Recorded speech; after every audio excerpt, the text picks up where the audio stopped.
ƙungiyar hasken rayuwa ta zo muku da sabon labari, Malika da Khalifa. So nake in shiga garin nan in yaudare su, in cuce su, in musu cuta wanda har abadan abin duniya ba zai manta da ni ba.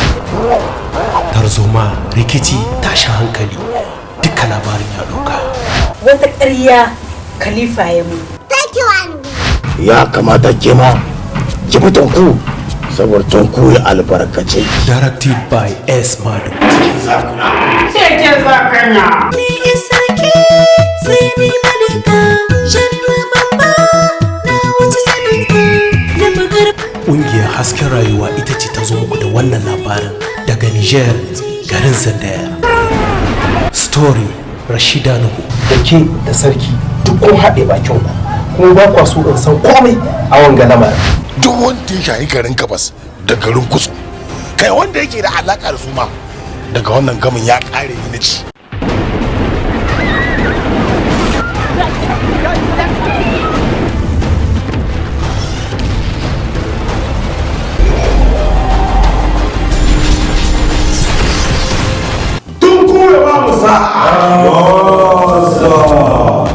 Ɗaukar nauyi Studio Madu na garin Zandaya.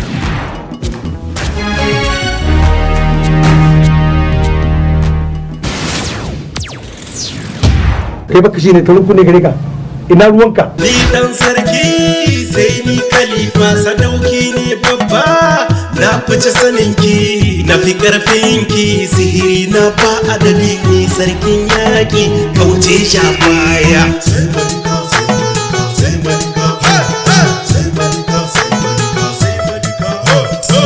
Wanda nake kan gaya miki, ki gaya mashi kashe ni. Na gaya muku na ce in wani mutane suka zo kan kowa sa mana baki. Wucewar kasa. Duk wanda ya sa mana baki ciki har kuɗin muke zai ga rasha, zai gaba cire na. Wucewar kasa. Na gaya muku. Wucewar kasa.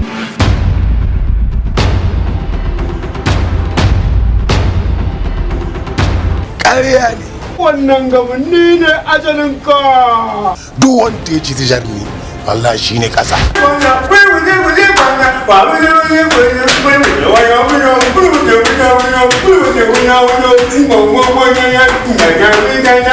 Oh,